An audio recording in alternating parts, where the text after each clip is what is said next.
Turan, balibito, Kair, good lawyer, si John Esperon. He is my advisor sa national security. So, tignan mo ang buhay. Tignan mo ang buhay. Trabahante ko lahat.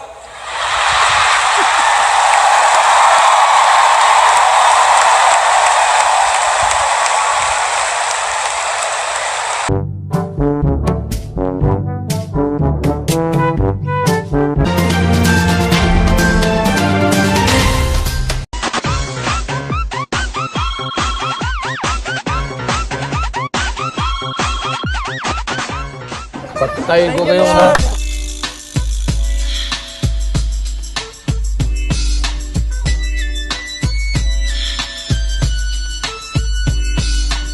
One, two, three into the four. Snoop Doggy Dogg and Dr. Dre is at the door, ready to make an entrance. So back on up, 'cause you know we're about to rip shit up.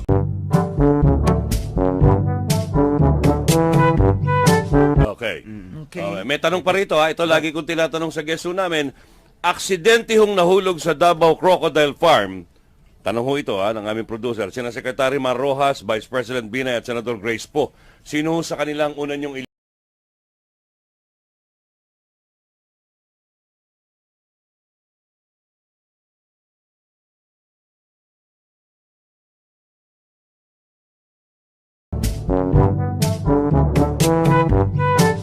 Jabo.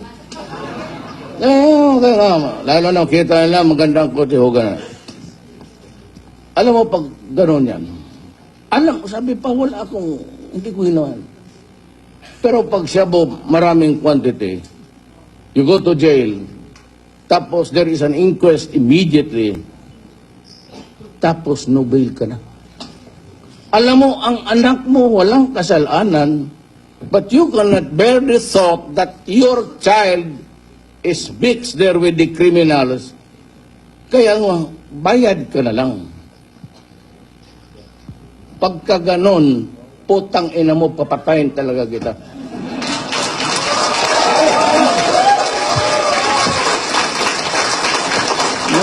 Hindi ako nagyayabang.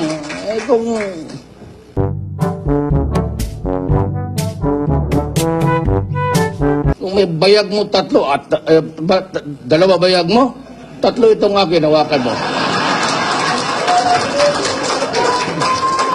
Ba ako takotin ng baril-barilan? Ay, let's say. Kaya mo, nakakalalaki ka, may bayag ako. Sige, ilan ang bayag mo? Ito na yung mga doktor. Itong akin, tatlo, ha? Totoo. Papahawakan ko, pero babae lang. It's the motherfucking Eagle Double G. Snoop Dogg. You know what happened with the D.R.E. Yeah. You know who's back up in this. No. So why not put all the energy into rehabilitation? Where do you find it? Reforming healthcare. Okay. Can we cut this for a while? I'll just have to... Pakikita, paghanap yung newspaper kahapon. He wants to show you the newspaper. Oh, sure, no problem. Pakikita, paghanap yung newspaper kahapon. He wants to show you the newspaper. Oh, sure, no problem. He wants to show you the newspaper. Oh, sure, no problem. I will kill you. I will kill you.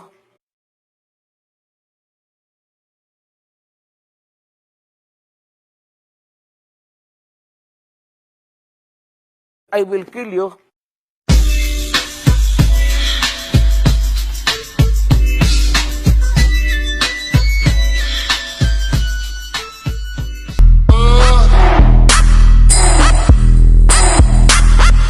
Mr. President, at the risk of being shot down, the numbers of people who have been killed on the streets of the Philippines since you came to power 6 weeks ago have risen to around 1,000. Now, I know you have been contemptuous of your critics, but they are accusing you of unleashing a national death squad. Where is this going to end?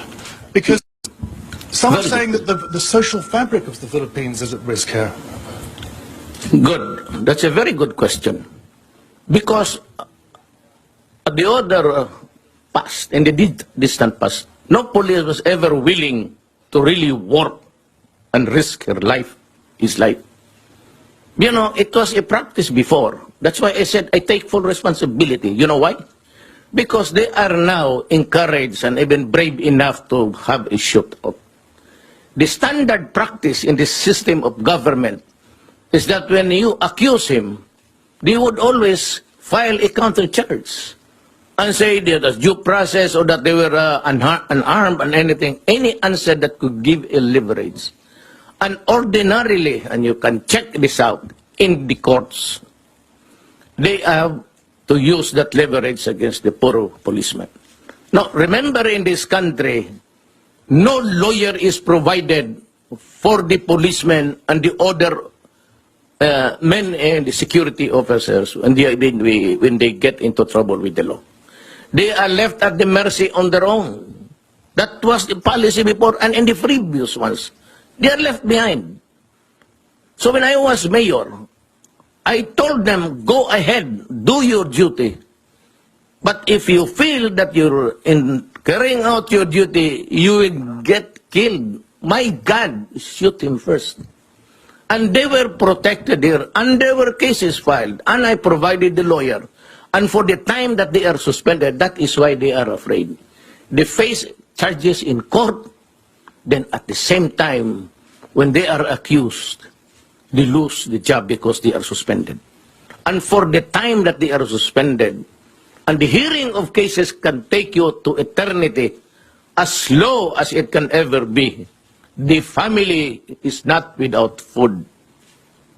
But with respect, sir, you as a lawyer know Yes. better than any of us how important this principle of innocent until proved guilty is. Look, Padilla said 2 years ago, there are 3 million addicts in this country. That was the last figure. Nobody cared to find out. Now it's my time. So, 2 years ago, between 2 years ago and now, how many do you think were hooked into drugs? Let us give it incremental increase of about, just be liberal about 700,000. So 3,700,000. And the confirmed 600,000 now was surrendered and took the test for drug addiction. How do you call it? Just a problem? Is just a police problem? Or is it really a crisis for this country? It's not even epidemic, my friend. It is pandemic. So what am I supposed to do as a president? Empower the military and the police, for after all, they are there to protect the integrity and preserve the people of the Philippines. At the risk of gun law, sir. It can happen. It happens in America. They're shooting the blacks there. It shows on TV. It shows on TV. What's the difference between America and the Philippines? Nothing. So what is surprising here is surprising to us. We say policemen, they're shooting a black guy there. How many times had it happened in the past? That's why you have the violent demonstration. So, would it surprise you and me? Almost the same. 1 case only, 3 cases here. So what? It involves the same principle. Say, for every 1 black there dead, you have about 5 here. And so, does it make this world more livable because there is less killing? When you shoot a black there dead, what is that? Is that not appalling?